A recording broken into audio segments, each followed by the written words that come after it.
So ఇప్పుడు కవిత arrest మీ పార్టీకి ఎంత మేరకు ఉపయోగపడుతుందని మీరు అనుకుంటున్నారు? ఏం సంబంధం? 17 పార్లమెంట్ స్థానాలు కవిత అరెస్ట్ కి భారతీయ జనతా పార్టీకి ఏం సంబంధం? సంబంధం లేకపోవచ్చు, బట్ మీ ఆలోచన ఎట్లున్నది అంటున్నా.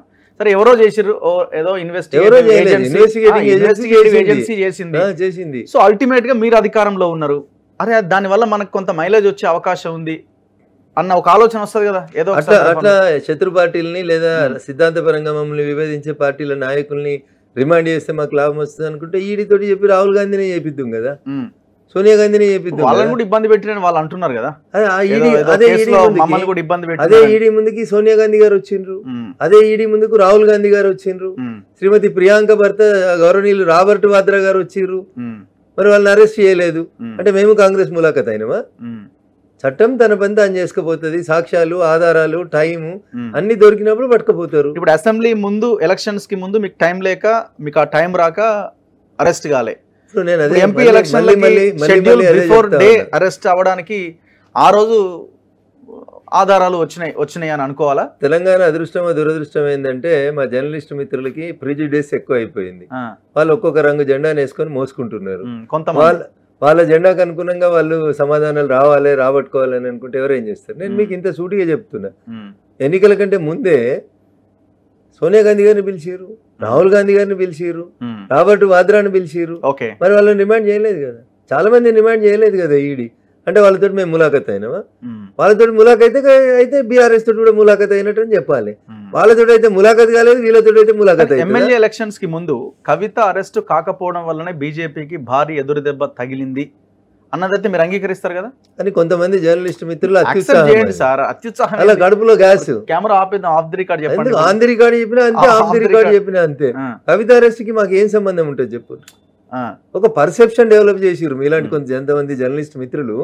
కవితను అరెస్ట్ చేయాలి, కవితను అరెస్ట్ చేయాలి, ప్రచారం నిన్న అరెస్ట్ చేసిరని, మంగళవారం అరెస్ట్ అవుతుందని మీడియాకి చెప్పింది మీరు కాదు. మీడియా ఊహాగానాలు, మీడియా మైకులు పెట్టి ఎప్పుడైతే అరెస్ట్ అవుతుంది కవిత అంటే రేపు అవుతుంది, ఎల్లుండి అవుతుంది, మాకేం తెలుసు అంటే కవిత అరెస్ట్ రేపు, రఘునందన్ రావు కింద బ్రేకింగ్ వేసుకుంటారు మీరు. మీ ప్లేట్ బ్రేకింగ్ స్టేట్మెంట్ చూపించలేమా? పోయిందా పోలేదా? ఇప్పుడు పాయింట్ పోయిందా పోలేదా? అదే అంటున్నాను సార్. ఒక వకీల్ గా నన్ను ఆ ప్రశ్న అడిగితే నేను మీకే చెప్పినట్టు నాకు గుర్తు. ఏమని? ఇతర ముద్దాయిల్ని రిమాండ్ చేసినప్పుడు ఆ రిమాండ్ కేసు డైరీలను చదివితే, పోలీసుల ముందు వాళ్ళు ఇచ్చినటువంటి కన్ఫెషన్ స్టేట్మెంట్ ని చూస్తే ఒక వకీల్ గా నాకు అనిపిస్తుంది కవిత గారికి వ్యతిరేకంగా సాక్ష్యాధారాలు ఉన్నాయని అనిపిస్తుంది అని చెప్పిన. ఒక అడ్వకేట్ గా చెప్పిన. మీరు దాన్ని తీసుకుపోయి బీజేపీ ఎమ్మెల్యే రఘునందన్ రావుని కింద బ్రేకింగ్ పెడితే నేనేం చేస్తారా? కేటీఆర్ ఈడీ అధికారులతో ఆయన ఆర్గ్యూ చేసినాడు కదా, ఎట్లా అరెస్ట్ చేస్తారు మీరు? అది ఈడీ ఆల్రెడీ సుప్రీంకోర్టులో అరెస్ట్ చేయమని చెప్పిన తర్వాత మీరు ఎట్లా అది అరెస్ట్ చేస్తారు? అది కూడా పేపర్ లో రాసుకున్నదే. Supreme court has not given anything order like that not to arrest అని చెప్పలేదు. ఈడీ మేము అరెస్ట్ చేయమని రాసి చేయలేదు సుప్రీంకోర్టుకి. మీరే ఊహించుకుంటారు, మీరే రాసుకుంటారు, మీరే దాని మీద ఎలాంటి చర్యలు తీసుకోము అని అఫిడవిట్ లో ఈడీ పేర్కొన్నదట కదా. There is nothing like that. ఉంటే ఎట్లా అరెస్ట్ చేస్తారండి? లేదు కాబట్టి అరెస్ట్ చేసిరు, ఉంటే ఎట్లా అరెస్ట్ చేస్తారు? అదే తప్పు చేసినారు అన్నది కదా కేటీఆర్ ఆర్గ్యుమెంట్. మీరు ముందుగానే ఫ్లైట్ బుక్ చేసుకొని, ముందుగానే ఆల్రెడీ అరెస్ట్ చేస్తామని ఫ్లైట్ బుక్ చేసుకొని, మళ్ళీ ముందు సెర్చ్ వారెంట్ ఇచ్చి తర్వాత అరెస్ట్ ఎట్లా చేస్తారన్నది కదా ఆయన పాయింట్అవుట్ చేస్తున్నది. అదే ముందు ఇండియన్ క్రిమినల్ ప్రొసీజర్ కోడ్ అని ఒకటి ఉంటుంది, ఇండియన్ పీనల్ కోడ్ అని ఒకటి ఉంటుంది. ఈ రెండు పుస్తకాలని చదువుకొని రమ్మని ముందే ఫ్లైట్ బుక్ చేసుకుంటారు. రఘుని అరెస్ట్ చేద్దామని వాయిన్ తెచ్చుకోవడానికి మరి ఆ రోజు రఘుని అరెస్ట్ చేసిరా చేయలేదా? రిమాండ్ రిపోర్ట్ రాస్తారు, ట్రాన్సిట్ వారెంట్ కావాలి, ఏదేదో వరుతారు. పేపర్ చదివి, టీవీలు చదివి, 3వ తరగతి చదివి, 7వ తరగతి చదివి, చట్టం అంతా నాకే తెలుసు అన్నట్టు 2 టీవీ ఛానళ్ళు 2 ఇంటర్వ్యూలు చూడంగానే నీకు అంతా చట్టం తెలిసినట్టు.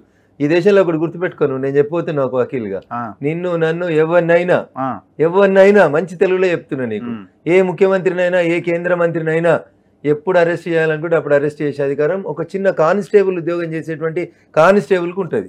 దీనికి ఏదో పెద్ద వీడియో వచ్చి చెప్తాడు, వాడు వచ్చి చెప్తాడు టీవీలో, స్పీకర్ పర్మిషన్ తీసుకున్నావా, రాజ్యాంగం పర్మిషన్ ఇచ్చిందా, తీసిరండి కొడితే అప్పుడు తెలుస్తుంది లాకప్ లో పెడితే. ఏడుంది?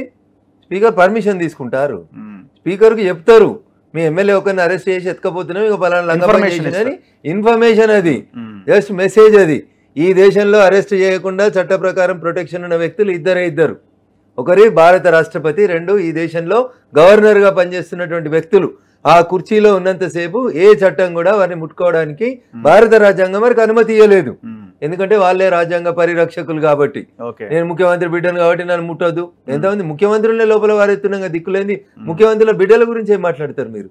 ప్రధానమంత్రుల కుటుంబ సభ్యుల్ని తీసుకుపోయి జైల్లో వారేసింది కదా ఈ దేశ రాజ్యాంగం. దానికి ఏదో కవితను ముట్టినందుకు ఇది ఉందా? ఏది ఉంది? తీసుకుపోయి వేసిండు కదా లోపల కవితని.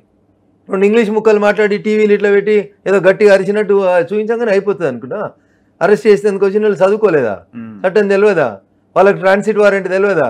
ఎన్ని గంటలకు ఫ్లైట్ బుక్ చేసుకోవాలని వాళ్ళకి తెలియదా? నువ్వు చెప్పాలనా? అరెస్ట్ చేసుకొచ్చినాడు వాడు ప్రొసీజర్ ఫాలో అవుతాడు, తీసుకుపోతాడు. ప్రొసీజర్ తప్పైతే కోర్టులో పోయి మాట్లాడు. ఇప్పుడు వీళ్ళు చెప్తున్న ఈడీ కోర్టులో ఈ రకంగా చెప్పింది అన్న దాంట్లో క్లారిటీ లేదా, లేకపోతే క్లారిటీ ఉందా? ఈడీకి క్లారిటీ ఉంది, సుప్రీంకోర్టుకు క్లారిటీ ఉంది. క్లారిటీ లేని మీడియా మిత్రులకి, క్లారిటీ లేని కవిత గారికి, క్లారిటీ లేని కేటీఆర్ గారికి. ఈడీ ఎక్కడ కూడా రాతపూర్వకంగా కవితను అరెస్ట్ చేయమని ఇయ్యలేదు సుప్రీంకోర్టుకి. ఒకవేళ ఇచ్చి ఉంటే ఎట్లా అరెస్ట్ చేస్తారు రగన్న? ఇంత సింపుల్ క్వశ్చన్ ఎట్లా మిస్ అవుతారు మీరు? నేను ఒకవేళ అండర్టేకింగ్ ఇచ్చిన అనుకో చేసింది అని అన్నది వాళ్ళు అంటున్నారు, అత్యుత్సాహంతో చేసిందా ఇంకో రకంగా చేసిందా అన్న ఒక ఆర్గ్యుమెంట్ తీసుకొస్తున్నారు. ఈ క్వశ్చన్ నాలాంటి వాళ్ళం మేము ఇప్పుడు పొలిటికల్ పార్టీగా రఘునందన్ రావుకో ఇంట్రెస్ట్, కేటీఆర్ కో ఇంట్రెస్ట్, హరీష్ కో ఇంట్రెస్ట్ ఉంటుండొచ్చు. కానీ ఈడీ ఆఫీసర్ అనేటోడు అల్టిమేట్ గా ఎవరికి సమాధానం చెప్పుకోవాలి? కోర్టుకు చెప్పుకోవాలా వద్దా? ఎందుకు తప్పు చేస్తాడు? ఒక చట్ట ప్రకారం పనిచేయాల్సినటువంటి ఒక అధికారి తన ఉద్యోగాన్ని పనం పెట్టి ఎందుకు చేస్తాడు? ఒకవేళ సుప్రీంకోర్టుకి ఈడీ రాతపూర్వకంగా ఇచ్చింది అనుకోండి, వీడికి వచ్చింది ఈడీ అధికారులు కాదా కవితను అరెస్ట్ చేసేందుకు? ఈడీ అధికారులే. ఈడీ డైరెక్టర్ గారికి తెలియకుండానే వస్తారా వాళ్ళు?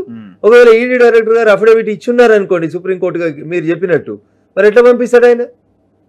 సో ఇదంతా లాజిక్ లేనటువంటి ఆర్గ్యుమెంట్. సింపతికి ఏం చేసేందుకు జనం ముందు చేసేటువంటి show off. They know that she will be arrested, they know that ED has not given any consent. సుప్రీంకోర్టులో కేసు ఉండగా అరెస్ట్ చేస్తారా? ఎంతమందిని అరెస్ట్ చేయలే ఈ దేశంలో? సుప్రీంకోర్టు అరెస్ట్ చేయొద్దు అని చెప్తే చెయ్యరు. సుప్రీంకోర్టులో ప్రతి ఒక్కరు పోయి కేసు ఎత్తాడు, కేసు ఎత్తి అరెస్ట్ చేయొద్దా? కేసులో ఏమైనా ఆర్డర్ ఉందా అనే చెప్పురు ఫస్ట్. ఏ కోర్టు అన్నా ఫలానా సెక్షన్ క్రైమ్ నెంబర్ అంటాం, ఎఫ్ఐఆర్ నెంబర్ అంటాం. FIR number 19/20/22 SR Nagar police station లో రఘు అనేటువంటి ముద్దాయిని అరెస్ట్ చేయకండి, నాట్ టు అరెస్ట్ అని ఏదైనా కోర్టు స్పెసిఫిక్ ఆర్డర్ ఉంటే అరెస్ట్ చేయడు. నువ్వు ఎస్ఆర్ నగర్ పోలీసు వాళ్ళు అరెస్ట్ చేయొద్దని ఆర్డర్ తెచ్చుకుంటే నేను పంజాగుట్ట పోలీస్ స్టేషన్లో కేసు నెంబర్ 9 అని ఇంకో ఎఫ్ఐఆర్ రాసి ఎత్తుకపోతా. నువ్వు వచ్చి కోర్టులో మాట్లాడుకో. See the hands of the law are very lengthy. నువ్వు ఏది పడితే అది మాట్లాడి పిఎంఎల్ఏలు ఎవరినైనా అరెస్ట్, ఒక మంత్రి ఎవరు మాట్లాడతాడు, మాజీ మంత్రి, ఈ దేశంలో ఇప్పటిదాకా ఎవరిని మహిళలను అరెస్ట్ చేయలేదని మాట్లాడతాడు. ఎట్లయినా భయ నువ్వు మంత్రి 10 ఏళ్ళు మంత్రి పదవి చేసి వచ్చి టీవీ కనబడక ఇట్లా కొట్టుకుంటూ అడుగుతున్నాడు. ఈ దేశంలో ఇప్పటిదాకా ఒక్క మహిళను అరెస్ట్ చేయలే, ఎందుకు అరెస్ట్ చేయలే? అది నీకు ఉన్నటువంటి అవగాహన. సో ఈడీ ఒక వకీల్గా మాట్లాడుతున్నారు కన్నా మళ్ళీ చెప్తాను, నేను బీజేపీ లీడర్గా ఏదో కవిత మీద జరిగిందని నేను గొప్పగా చెప్పుకోవాలని పార్టీ ఉద్దేశం కాదు. In fact we don't want to speak anything about it. BJP is not related with the arrest of Kavitha. Bharatiya Janata party అనేటువంటి రాజకీయ పార్టీకి కవిత అరెస్ట్కి ఎలాంటి సంబంధం లేదు. బట్ నువ్వు పదే అదే ప్రశ్న అడుగుతున్నావు కాబట్టి ఒక వకీల్గా చెప్తా ఉన్నా, నేను చట్టం తెలిసిన వ్యక్తిగా చెప్తా ఉన్నా. ఈడీ 100% వాళ్ళకి చట్టం ఏం చెప్పిందో ఆ చట్టం ప్రకారమే పనిచేసుకుంటూ పోతుంది. సో ఇదే అడ్వకేట్గా ఇట్లాగే చెప్పండి, మీరు నా లాస్ట్ ఇంటర్వ్యూలో మీరే అన్నారు, ఇప్పుడు దాన్ని పాయింట్అవుట్ చేస్తూ కవిత పక్కా అరెస్ట్ అవుతుందని ఎందుకు చెప్పినా అంటే మొత్తం ఆ ఛార్జ్ షీట్లో ఉన్న అంశాల దాని ప్రకారం చూస్తే, ఆధారాలు చూస్తే అర్థమవుతుంది అని అన్నారు. సో ఇప్పుడు అవే ఆధారాలు, ఆమె అరెస్ట్ వ్యవహారం అంతా చూస్తే మీకున్న అంటే చరిత్ర, చాలా కేసులు ఇవన్నీ పరిగణలోకి తీసుకుంటే ఎన్ని రోజులు ఆమె జైల్లో ఉండే అవకాశం ఉంది, ఎప్పుడు బెయిల్ వచ్చే ఛాన్స్ ఉంది? సో ఒకే కేసులో వీరికి 3 రోజులకు ఎందుకు బెయిల్ ఇచ్చినావు, వారికి 5 రోజులకు ఎందుకు ఇచ్చినావు, వారికి 9 రోజులకు ఎందుకు ఇచ్చినావు అని అడిగే అధికారం మనకు లేదు. ఒక అడ్వకేట్గా ఒక జడ్జి గారు నేను అడగలేను. అవును సార్, నా కేసు ఇది, నా క్లయింట్ మంచోడు, బెయిల్ ఇవ్వండి సార్, ఈయన మంచోడు అని చెప్పి ఆర్గ్యుమెంట్ చేసుకోగలుగుతా, లేకపోతే నిర్దోషి అని ఆర్గ్యుమెంట్ చేసుకోగలుగుతా తప్ప నిన్ను నువ్వు ఒక ఆయన 3 రోజులకు ఇడిచిపెట్టినావు సార్, ఇవాళ మావాడు 5 రోజులు అయింది సార్, ఇవాళ ఇడిచిపెట్టని నేను ఆర్గ్యుమెంట్ చెప్పలేను. సో ఒకే నేరంలో ఉన్నటువంటి, ఒకే క్రైమ్ లో ఉన్నటువంటి 10 మంది ముద్దాయిలకి ఒక్కొక్కరికి ఒక రకమైనటువంటి అట్రిబ్యూషన్స్ ఉంటాయి. ఇప్పుడు ఇందులో ఇంతకు ముందు అరెస్ట్ అయిన వాళ్ళు కొందరు నెలకి రిలీజ్ అయ్యారు, కొందరు 3 నెలలకు అయ్యారు, కొందరు 6 నెలలకు అయ్యారు, కొందరు ఏడాది దినం కూడా జైల్లోనే జరుపుకోరు, కేకులు కూడా కట్ చేసుకోరు. అట్లా ఏదైనా జరగవచ్చు. కాబట్టి వాళ్ళ అడ్వకేట్ ఎవరు, ఆమె రిమాండ్ రిపోర్ట్ లో ఏం రాసినారు, వీరి పాత్ర ఎంత ఉంది అనేది చదవకుండా నేనేం చెప్పలేదు. ఈడీ చెప్పిన స్టేట్మెంట్ నోటీస్ దాని ప్రకారంగా 100 crores కిక్ బ్యాక్స్ ఇచ్చింది అనేది అంటే ఎట్లా ఉంటుంది అని, అంటే బేసిక్ గా ఇట్ టేక్స్ టైం పడుతుంది. సో అంత ఈజీ అయితే కాదు అని నేను అనుకుంటున్నాను. నిన్నటి ఈడీ స్టేట్మెంట్ చదివిన దాని ప్రకారం చూస్తే ఇట్ టేక్స్ టైం. అంటే బేసిక్గా ఇప్పుడు ఒక మర్డర్ చేసినా కూడా ఒక 3 నెలల్లో బయటకు వస్తూ ఉంటారు 90 డేస్లో. ఈ ఫైనాన్షియల్ క్రైమ్స్లో ఎందుకు ఇంత సీరియస్ ఉంటుంది, ఈడీ కేసులో ఎందుకు ఇంత ఇదిగా ఉంటుంది?